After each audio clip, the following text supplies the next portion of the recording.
Howdy, all you delicious people. I'm here today to review Fear Street Part 1, 1994.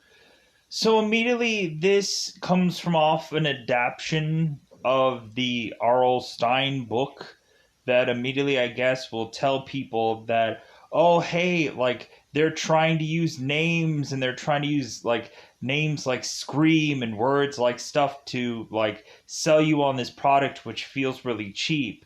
And it should just be a good movie, right? Well, it's not. In all actuality, this is just an homage to a movie that isn't as good as what it's to be homaging. There is something about this movie that does make you think to try to understand where the origins of these killer and or killers are to be within this film, and I guess that could intrigue you enough.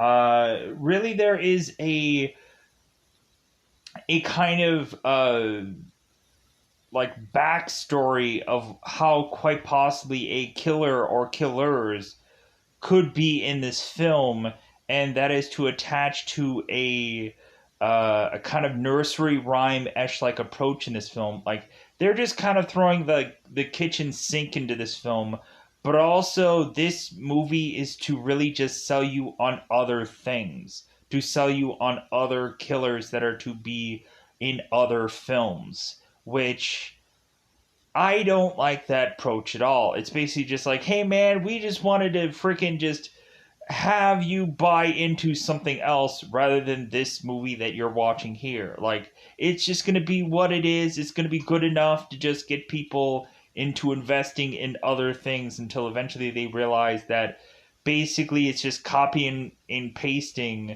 from a lot of other movies, but it's an adaptation from a book. So from R.L. Stine, yeah, that's a selling factor.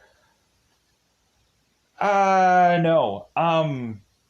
If anything, there was one thing that kind of made me think throughout this movie, and I guess that could be the one selling factor from this film. This film makes you think and try to understand, like, how these characters are come to be, like their origins. How exactly does this all work out? Well, you're probably not going to find that out till like the very last trickle or pickle of film that eventually is going to finally give you the origin of it. So they're probably gonna like spoon feed you all of the knowledge till eventually you like keep going throughout these films just going like, I want to know the whole secret of it all. I want to know everything. I want to know it all right now. But no, I'm gonna need to watch every single one of these films to eventually get all this trickle of knowledge to just finally put the pieces finally together. It's like WandaVision. How like WandaVision will give you like four shows of nothing, and then all of a sudden they'll give you one big thing, and then you're like, oh wow, thank God that happened, that one big thing. Uh, and so like that's what this movie feels to me. Going into this, really it is to be a film that honestly just feels cheap. It feels cheap to me. I like there was like one part where I'm like, okay, here's where the money comes in. But anything else, I just kind of felt like a bulk of this just felt cheap to me. In all actuality, to me, this is another high school slasher movie where I'm like, they've done that to death. Please give us something different, which this movie does not try to go into or do, with the exclusion of the whole like certain angle, which I'll talk about that in spoilers. But anyways, I think it's that coveted time to just go into spoilers about this thing. Really, for me, I would say this goes into the realm of if you have time to kill and you have a franchise to eventually wait for, because this is what this movie just built up to just be. It's like, hey guys, like who cares about like a certain whatever a film? It's just a franchise, baby. So if you get hooked for one film, like you're basically gonna watch every one of these. That's really what it's set up for me. Like this, like like at first when you're to probably watch the trailers, you're thinking that this is like a variety movie, where all of a sudden you're just gonna get bizarrely just a number of killers and a number of stories and whatever. But no, it's all one story. So I'm like, okay, all right. But anyways, so but yeah, let's go into spoilers. Like, I don't want to take too much time with this, kind of like mentioning my frustrations or mentioning my like going like, ooh, you could think about this film, but really the homage that it has, it's not like as good or better. So kind of just leaves you with a bitter taste in your mouth. Just going like, yeah, I can't wait to go, because I paused twice in this film to just be like, you know what, I just want to do something else, and then I'll come back to this film. Like, that was my attitude with this film. I was so disinterested during the watching of this film that I like I had to stop and take a break and do something, just anything else. Like, hey, my phone like is just like on. So let's just do something with that for like 10 to 15 minutes, and then I'll have to just come back to this movie, because that's what it just felt like to me.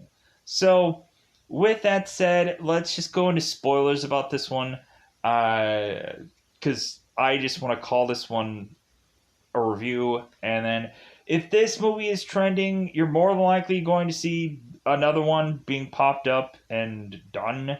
I know a lot of people are like, well, hey, if you didn't exactly like this one, why go into another one? Because it probably will be trending, more than likely. That's the sad thing is, like, if you hate a film, it's just like, yeah, of course it's going to be the one that's going to trend, the one that I hate. Because it won't be, like, something that I, like, have loved since the ending of time or whatever. Like, it won't be that amazing movie that I love to talk about. No, it'll be, like something that I'm like, this is the worst movie I've ever seen in my life, which is not exactly this. Like, I've seen like god awful movies that shouldn't exist but be bizarrely do, and like those would be the ones where everybody's like, man, I want to hear him talk about, like, random example, but I don't like this movie anyways, The Omen. Like, man, I need to hear him talk about The Omen. I don't care about like his favorite movie of all time, Ready Player One. I want to hear about The Omen. Man, 12 million people need to hear about The Omen. I wish I would get those kind of views. But anyways, please view the content. Please view everything. Hopefully this movie goes well, or this video or this review goes well, regardless of my opinion on it. So let's go into that coveted double five time territory, because it is just that. Spoiler time, spoiler time. It's about the time you spoil this movie. Uh, Warning. There's going to be a lot of times that I am just clearly not going to care about names of characters, and so more than likely that will happen, of me just going like, I think this guy's name was so and so, but if it's not, then we're just going to say that this person's name is so and so.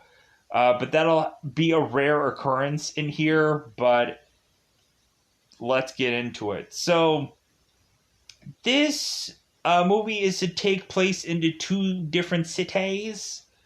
One place one city that is to be called Shadyside and Sunnyvale, which immediately I was like, why can't this be called Sunnydale? Because I remember Buffy the Vampire Slayer, and I remember Sunnydale. Like, so this place is just called Sunnyvale. Okay, no, whatever. So, in the very beginning of this film, we, of course, have to have a Sunnydale mall that is to have, of course, a girl named Heather that is to be closing up shop at her bookstore. Evidently, she is doing a very long shift because her mother had gambled away lottery tickets with their money instead of a gas bill. So this girl is to, sadly enough, be doing late night shifts.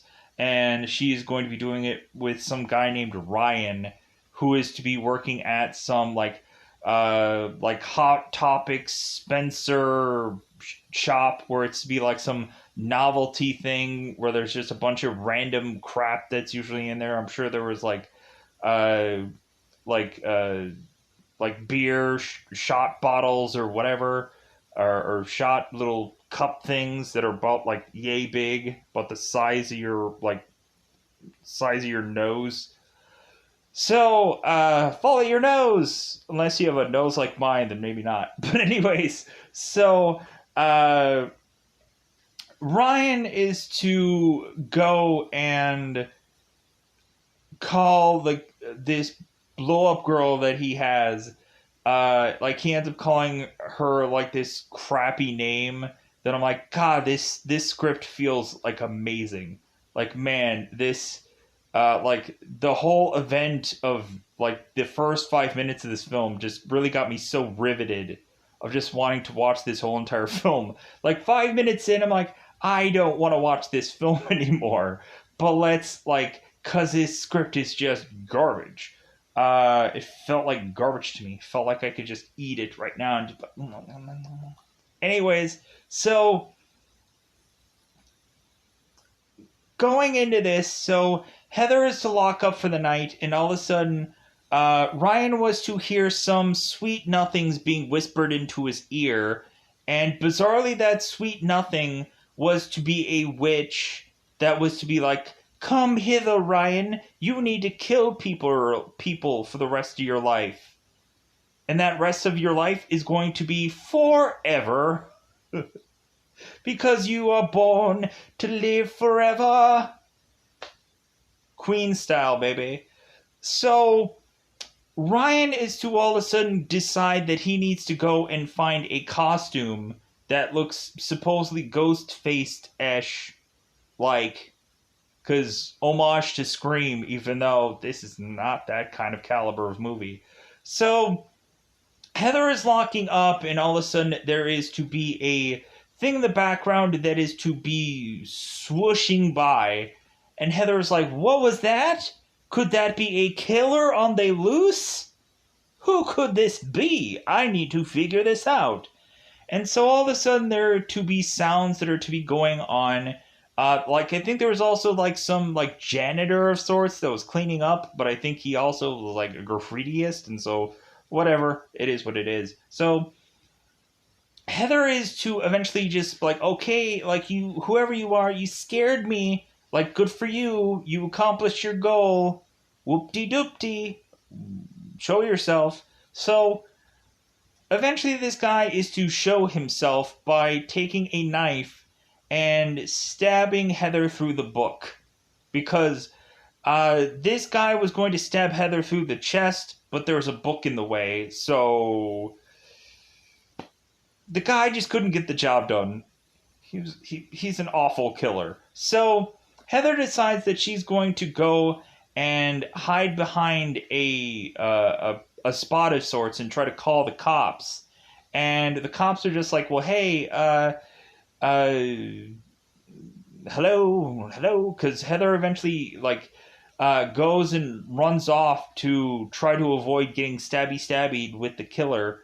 And so, Heather is to run off to eventually have the police, I guess, quickly and efficiently making their way to this mall. I guess not thinking of it as a prank or whatever. So, Heather is to make her way through this mall, desperately going and like, man, I can't wait to get stabbed. And then all of a sudden there is to be this skeleton-looking guy that I'm like, you know what? Like, skeletons just aren't the in thing anymore. Like, I think that there was a great mistake to ever have, like, a skeleton-faced person.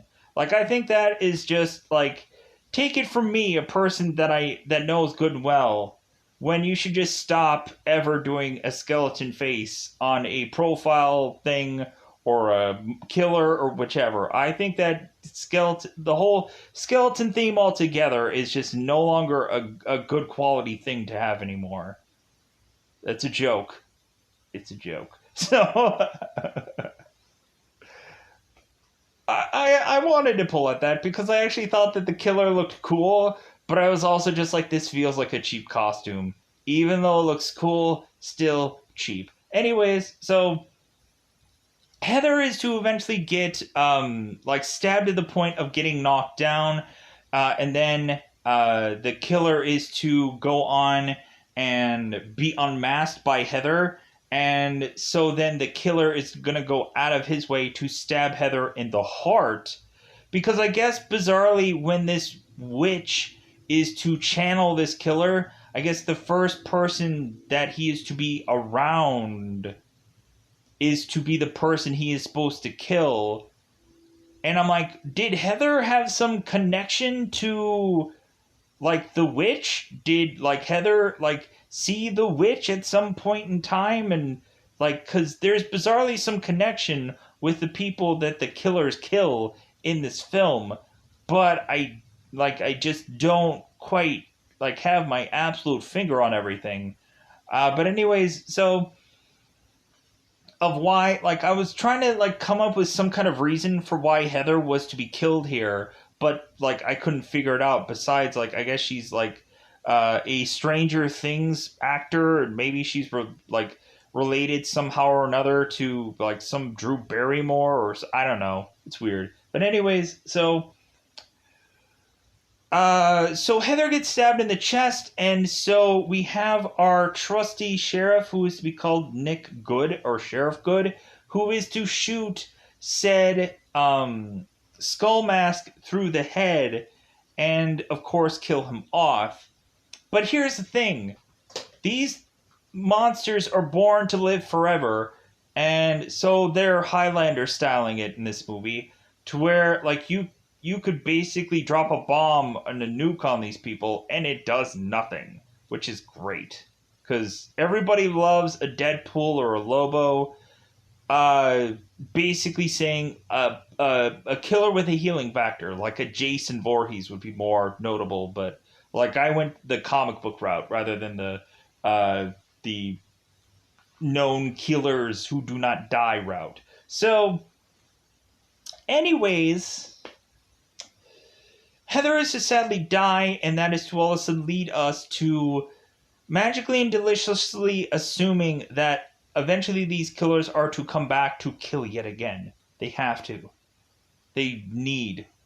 They need. So, what ends up happening is we are to have a girl named Dina, who's to have a brother named Josh, who is to eventually be talking about murders through some chat or forum or whatever the heck that time period that this would be during 94. Do they still have dial-up internet during that time? It kind of looks like some crappy computer anyway, so maybe dial-up still? I don't know. So, Josh is talking on the computer, so that means typing on the computer. Talking to this girl, talking about the murders, and talking about how there have been a number of murders through a number of different time periods, like 78 and 1666 and a number of other things and whatever, to basically tell us that all these people give a crap about is selling the franchise of this movie. And it comes blatantly obvious that they do this twice in this film. Through text, just in case you didn't catch it all, they go into visuals to later on try to sell, like, hey, we're going to do a franchise about this movie. We've already selected all these killers for these other films, so hopefully you're going to really like this because we've already set this up. Ba ba ba ba ba. Sell, sell, sell. That's all this movie does. So, sell other things besides the film that it actually is. How about you put a really good, amazing first movie out of the gate, and then everything else could be garbage after that. But at least you put an amazing, like, oh my god, movie out. And then, like, people would be like, Scream who? That's what they should have been doing after this movie. Scream what now? I don't care, I'm watching this thing. I wanted immediately after this movie was done, like, could I go and watch Scream? A movie I've seen 100 times in one summer at one point. And like, I know, like, Scream, like, from the back of my hand, but, like, I'd rather watch that movie that I've seen more than enough times than this one again. Or ever. Maybe I didn't even want to watch it the first time around. But I just felt like I just keep seeing this in the top list. So I might as well just check it out, because it's probably never going to go away. And it'll probably be trending, so, or it won't give me a donut hole's worth of anything, because too many people have already reviewed this. But at least I'll be honest about it. Anyways, so, we push on. So, Dita is to be having some kind of problem or relationship with a girl named Samantha, who Samantha is to seemingly have an importance of this film. If anyone is to have an importance, I get that. I guess it's Samantha in this film. But anyways, Dina is to be having problems with Samantha because it seems like both Dina and Samantha had a relationship, which horrifically ended in Samantha just deciding to not like tweet Dita or whichever the heck. They just lost contact with one another. And also Samantha just went on to date some football jock like guy. I think his name is Peter, but I could care less. Because he's not in this movie long enough to matter, sadly enough. So Dina is to assess or assume that she needs to go and put on some marching band clothes just so that way she could go out of her way to go with these football team members. And like, so here's the thing. So this movie was so lazy, they could not do a football game. They could not do like a marching band. They could not get enough people together to do a cheerleading thing. So they just did this situal thing where like a bunch of these kids are to be going from this bus to this spot to do this like candlelight visual or whatever for, I guess, Heather, as if a lot of people knew this girl. And so that leads to have both Shady Side and also like Sunnyvale, who are mourning the loss of this girl. And so that leads Dina with a perfect opportunity to lie that she quit being in the marching band just so she could be able to go to this event. Just so that way she can just confront her former lover and toss her old stuff. And just to mention bizarrely, it seems like Dina has this weird, bizarrish quote that she, I think, twice tries to get out, but fails miserably both times to try to, like, mention, like, something about sucking up the sunny day, and then, like, all of a sudden, like, people, like, wait a minute. So anyways, so Dina is just to be bitter about seeing Samantha with another man, because so Dina's like, yeah, I saw your boyfriend like touching your butt, like I saw you guys making out, I saw you guys getting married and going off to have kids, and like I saw it all, I saw everything. And so Samantha's like, so what? Like, so what? Yeah, like, if anything, like, I didn't want to drive 30 minutes out of my way to go to you, find you, and just, like, break up and whatever. So, like, driving 30 minutes out of my way to get to you. How long would the walk have been to not have spent that gas? Would it have taken, like, if it's a 30-minute drive, would it have been like a hour and a half walk? You wouldn't have but you would have made there. You would have been like, hey, breaking up with you. I gotta walk another hour and a half. Because if it's 15 minutes, then it's probably like 30 to 45-minute walk. So do the math in your head, folks. Anyways, because it doesn't matter. Anyway, because I would know that kind of math because I've lived that kind of life. So anyways, so what ends up happening is that the Sunnyvale football characters are like, man, I wish that like the shady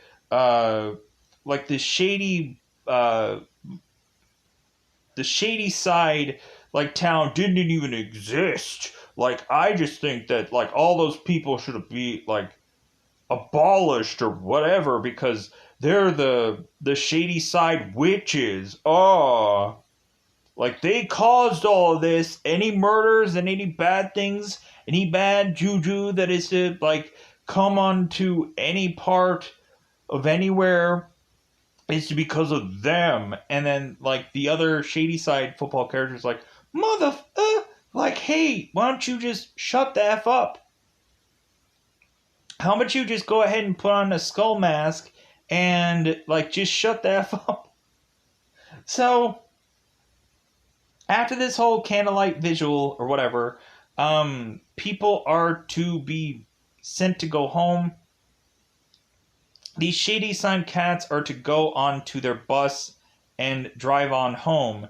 And so we have the Sunnyvale kids who are going, and like the two kids that had a problem with the other shady side kids are driving along. Peter and Samantha are to be driving along. And so, oh, of course this happens now. Let me pause here for a second. Technical problems.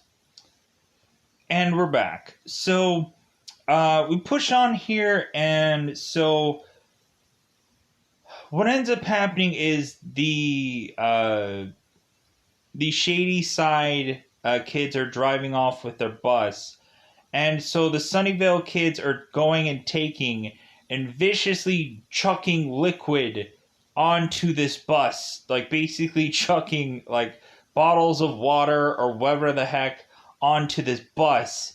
And so the shady side characters are like, oh my god, they are going to try to murder this bus with liquid.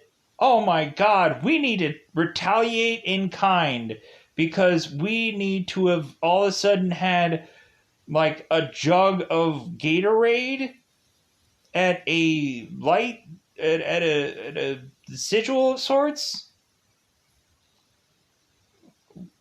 So, like, in other words, like, they didn't have enough money or whatever to put together a football game, so they just did this.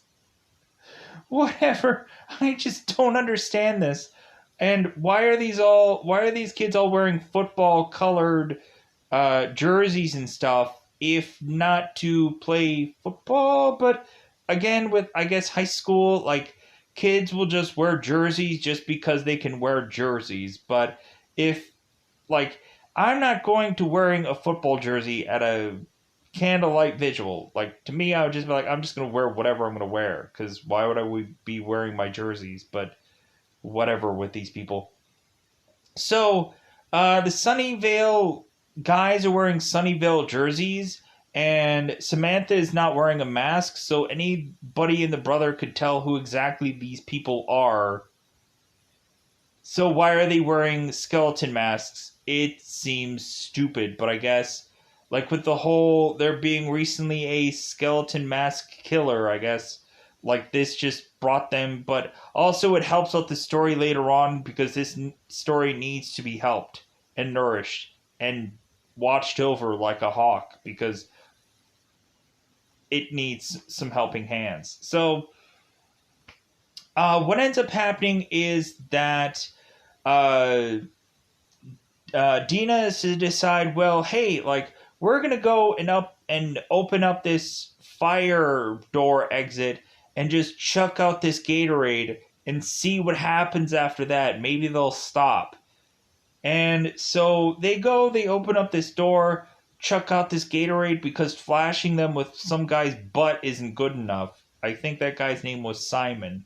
So all of a sudden, they chuck out the dangerous liquid, and all of a sudden, like, the car is to swerve and hit a tree, and so the bus is to stop, and so they're to go and check on the kids because the car had crashed. So Samantha is to get out of the car, and then all of a sudden she is to be channeled. She is to be feeling the thoughts and the memories and the backstory of that a witch did it for all of this. And so Samantha is feeling the vibes of being bewitched, technically, but she doesn't get any magically delicious powers or whatever. And also, all of the killers, when we get further on into this movie, really want to go after Samantha or anyone who is to have a speck of blood upon them that is to be tied to Samantha, because Heather is already dead, sadly enough. So, like, you can't just go and find blood of Heather and just be like, hey, can we get some of that blood of Heather's? Can we see if it'll attract these monsters? Maybe. Anyways, so Samantha is to go and eventually vomit blood on Simon, which is to have Simon never to want to take off his shirt because he goes to a job and his job is the worst job ever that lets a man come in with blood on his shirt and they don't say anything and they just say, hey, yeah, put in a smock and hey, that blood though. Oh, it's okay. It's not mine. Oh, okay. Well, go ahead and just like go to work and just have a bloody shirt. That's great. Like, I can't wait for someone else to spot the blood on your shirt and be like, this guy worked here today? This place needs to get sued. Anyways, so,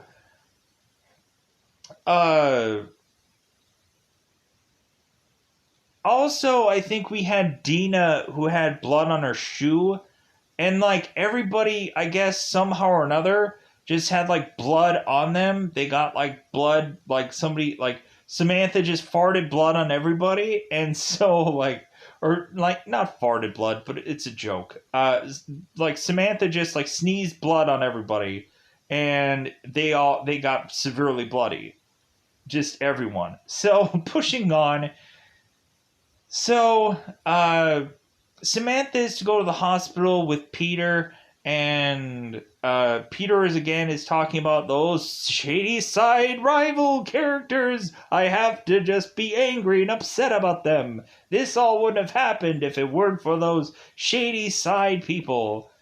So, those hooligans and their stuff that they do.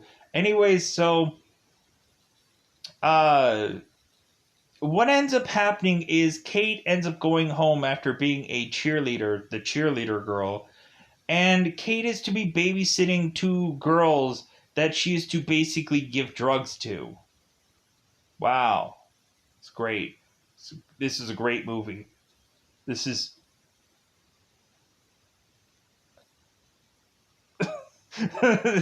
so many stars! So many... I'm seeing stars after watching this movie. So, so Kate goes and gives these kids drugs. I want to double say that again because it's important. And so all of a sudden there is a skeleton man who is to appear outside this girl's home. And she's like, yeah, hey, you douche. Like, hey, good thing that you finally put the whole entire costume on. Not just the mask. And so, all of a sudden, this guy is to go out of his way to break into this girl's home and to just, like, you know, like, try to, like, do some, like, kind of looking around and, like, hey, did anybody see me? And so Kate is like, you know what, how about I take these young girls and bring them to another home, and then I go and I tell my friends that, hey, like, that Peter guy, like, busted into my home, and Dina's like, well, yeah? Like, then I have to go to, Samantha and tell her to get her boy right. Because I'm still mad that she was, like, getting her butt grabbed by some boy, and so I'm still ticked at that. So, all of her friends are like, yeah, let's all go to the hospital so hopefully we don't die. So... they all go to the hospital. All of, like, not just Dina, Kate, and what, like, everybody is just going to this hospital because they have nothing better to do with their lives. Even Josh, who is to consistently chat with a woman and whichever, just has to desperately go to this hospital. And so Dean is to confront Samantha about her relationship issues, and Samantha's like, "What are you talking about? Like, my boyfriend was here this whole entire time. Like, you guys are talking crazy." And so, the football-ish like guy is to come out, just like, "Yeah, those shady kids, I tell you, those rascally kids. Hopefully, no one is gonna kill me after I talk about them." And so, all of a sudden, we are to see a blade go through Samantha's boyfriend, and he is to die. So I never have to say his name again. By this skull killer, this skull masked killer, and so that leads to everybody just like, dude, we need to get the F out of here or we're gonna die next. So people start booking it like it's so crazy that these kids can't find like a car of their own to get the heck out of this hospital. And so they just commandeer an ambulance and make their freaking way out of here while a doctor is to die while they're trying to make their way out. But so what ends up happening is that Dina is to unmask this skull mask killer and see that is the guy that was on the news. And so these kids eventually get the heck out of there to eventually go to the sheriff. Dina is to explain to the sheriff that, like, it's that same kid again. And the sheriff is like, this guy is already dead. Like, I have a photo of him getting shot in the head. This guy is dead. Like, you're, like, barking up the wrong tree here, lady. So, anyways, so, eventually we get to the point where Dina is to mention that, like, hey, this guy is already dead, but, like, I guess he's still killing people. And so that's when Josh is to masterfully craftingly figure out that this must have something to do with all of these murders that have happened in the past, in 78 and 1666, or whichever the third one is going to be, and any number of situations. And because really, there's like a big number of lists of all these murderers that are to have been either in this movie or are going to eventually be in some other movie somewhere. Like, of course, the Skull Mask Killer being the one in this movie, the main one in this movie. But there's also the Camp Nightwing Killer.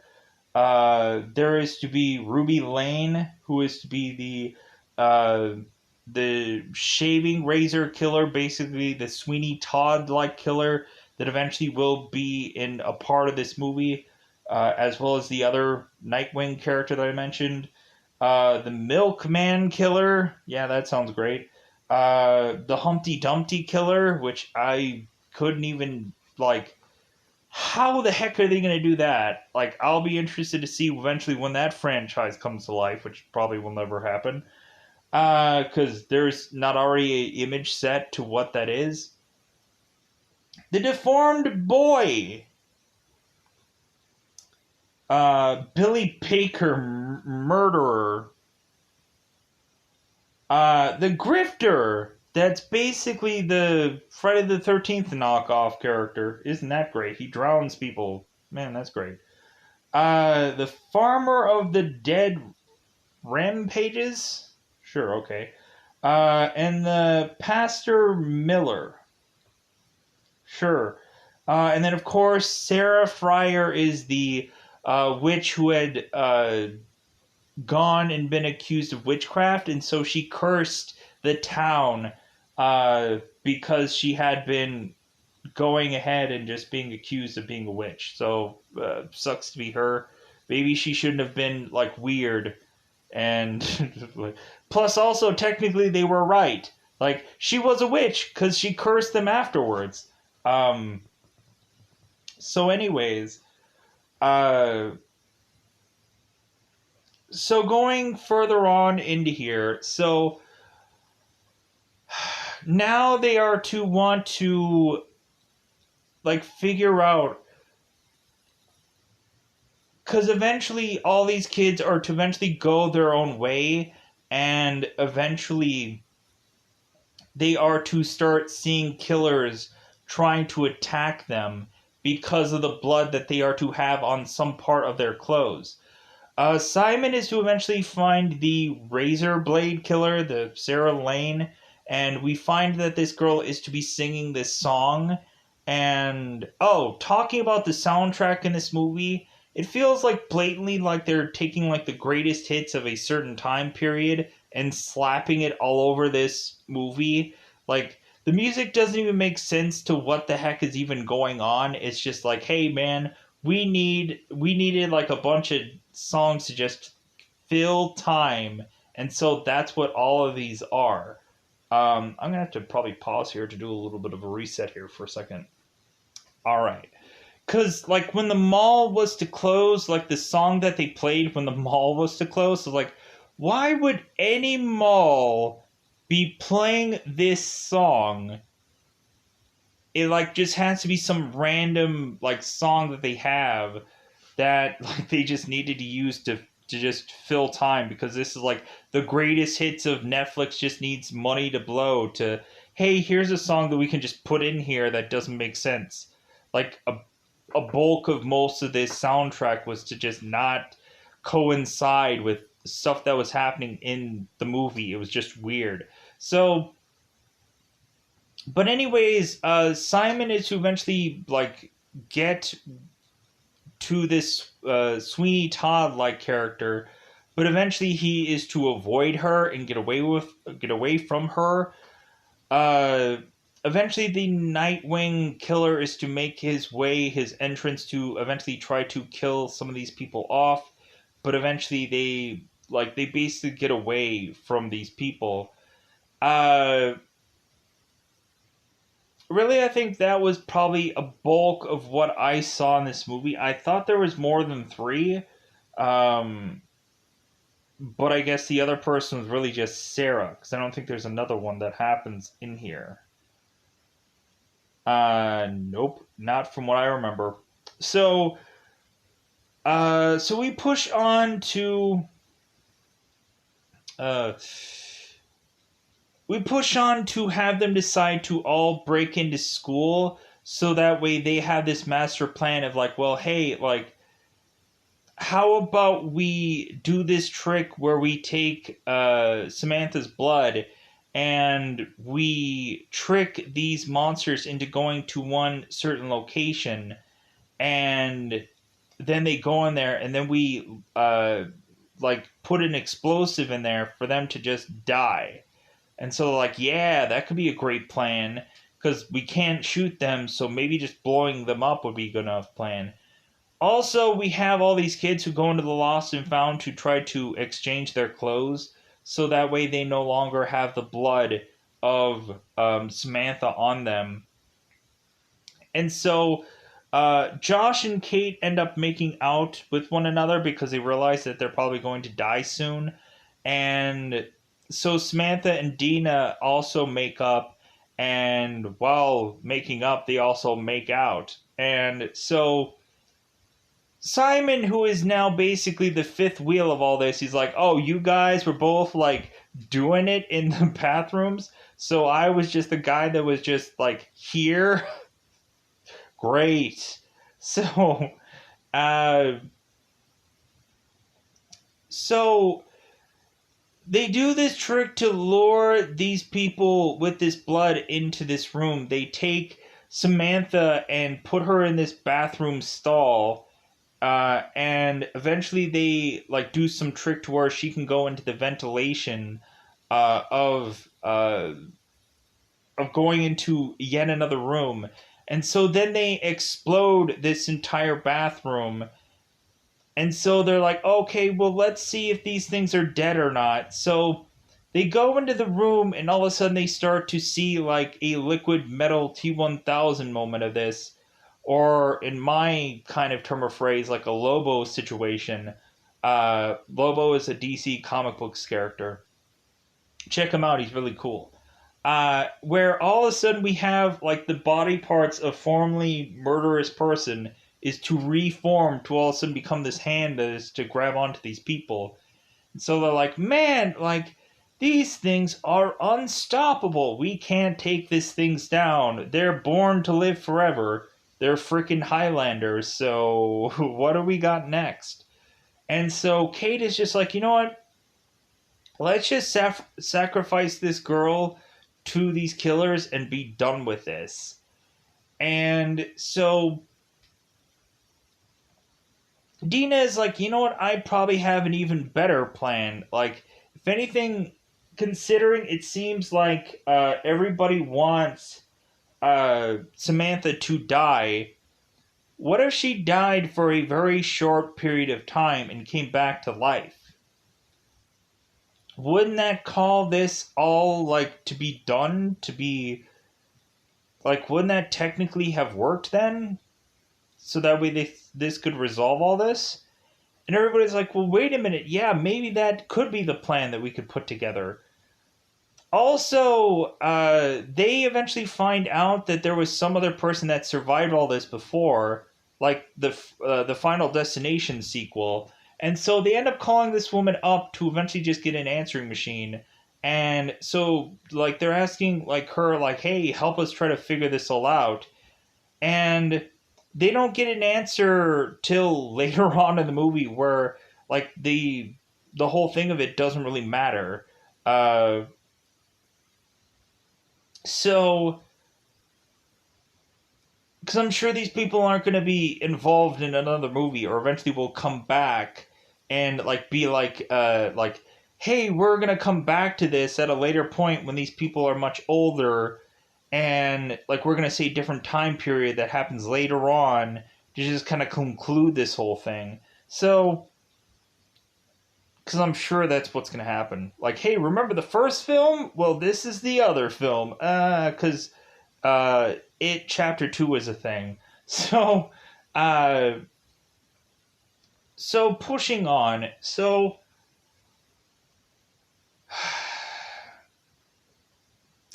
so what ends up happening is that Simon is to tell Samantha, hey, take these certain kind of drugs because I know a friend who, because both Kate and Simon are both druggies, and so Simon is to tell like Samantha, hey, take these certain number of drugs, and you should be able to die for a couple of minutes, but then come back.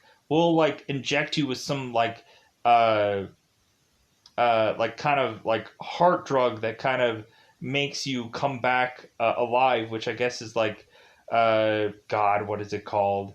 Uh, like the heart drug that you usually like pop into someone's chest to get them to like adrenaline. There we go. To wake back up. So if anything, so forcibly, what ends up happening is the kids are all putting like blood X's on their clothes because they just wasted time just changing out of their clothes just to need to change back into their clothes, basically, or just like put a blood X on their chest. So, God, these people are stupid. So they're like, hey, like, you know what? I could just go and just no longer be tied to this whole thing anymore, but I just desperately need to just keep being tied to this. Like, any number of these people could have just been like, okay, you guys are on your own. I'm out. Deuces. Like, I'm out of here. But they didn't. So, what ends up happening is that all the killers are to eventually come into this grocery store because they desperately needed canned peas. And so, like, that's all they wanted to come in here for. And they're like, wait, there's kids in here? I guess I'll kill them off. Like, meh. Like, they have blood on their shirts, and so, like, I need to just kind of match that, like, blood with blood. You know what I mean? So, what ends up happening is that these kids get distracted with desperately needing to die, and the one person that actually has to die is having problems doing so. Eventually, her drug stash eventually gets kicked over, And so now they have to scramble and figure out another way to kill off Samantha, and that is to basically drown her in a lobster, uh, in a lobster thing of water. And so this girl is to be drowned while a couple things are to happen. Simon is to get a splitting headache with an axe into his head, which kills him off, which I'm like, oh, snap, somebody's going to be not in the squeakquel. And so Skull Mask is to go and stab Kate in the chest and then, like, put her through a face, like, slicer of sorts, where this girl is to lose chunks, itty bitty chunks of her freaking head to look god awful. And Josh is just like, dude, I just made out with that girl and have some like bedroom business in a bathroom. I thought we were gonna get a round two of that, but I guess not, because this girl is freaking dead. But Simon is like, but yeah, but still bottom half though, and Josh is like, don't even. Like, but man, that joke would have actually been funny if that would have actually been the joke. So Josh is still alive at the end of all this, and so what ends up happening is that Samantha is to be now drowned, and so now she is to be taken out of water and to try to be revived. So, Samantha is now technically dead, and so, like, they try to give her, like, shots of adrenaline, and of course they bizarrely, like, take it and, like, put it, like, way up here.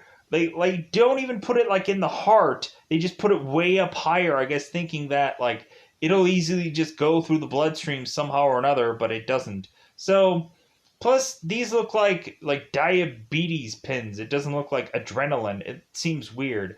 So, anyways, eventually this leads to, like, Dina just doing CPR on Samantha, and Samantha just revives and is to, all of a sudden, if she hasn't vomited enough in this movie, she has to vomit one more time. So, that leads to them just going like, we did it! We're the only ones left, but we did it! So, that just leads to all the killers being gone. And so all of a sudden they're like, hey, yeah, we beat them. Like, we're the only ones that probably survived out of all this. With the exclusion of the one girl from a previous time period that is going to probably be in the sequel. Or technically a prequel sequel, but it is what it is. So all of a sudden we are to have Dina, who is to eventually get a phone call from C. Berman, which is to have been the past girl from previous prequel thing. And she's like, yeah, like, I got your call, and yeah, like, I'm gonna, I guess, try to help you. And Dina's like, well, that's good and all, but you're coming at me a little bit too late. And so Dina is like, yeah, we beat it, and so we don't need you anymore. Because what ended up happening was the sheriff was to just mention that they were going to pin all the killers on the two kids that were dead, that were druggies, and so they were just going to pin all the murders on them because there isn't any evidence of any other, like, killer here that they can kind of figure out who that is. So, and also Josh is to chat with the girl on his computer, and she says it was the druggies, and he's like, no, like, if anything, like, they were my best friends, and, like, they didn't do it. It was the other previous killers or whatever. So, what ends up happening is Dina is on the phone after Josh is to order pizza, and so Dina's on the phone to find out that this isn't over, that this is just going to start again. And we end up finding out that the very first killer, I guess, is to be Samantha. And she's to turn into being a killer where she is to almost stab and kill Dina, but then eventually Dina ties Samantha up into this phone cord because this phone cord is viciously strong. And so Dina is taking Josh to see Samantha, who is now all tied up, and like basically say, yeah, I guess this isn't over, so we need to go and see this Berman girl who's to tell us this whole entire story about the sequel film. So that way we can figure out why we need to invest in the next movie, because if this thing isn't one big giant ad for this whole franchise or a sequel, which is the crappiest thing to do, but they're doing it, then they're probably going to get away with it. So yeah, like that's all that I wanted to say about this movie. And yeah, I think that's all my thoughts. And plus, I also wanted to quickly get this done anyways, so I won't have to do any makeshift stuff with footage or whatever. So I'm going to get out of here. Bye, everybody. Bye, everybody.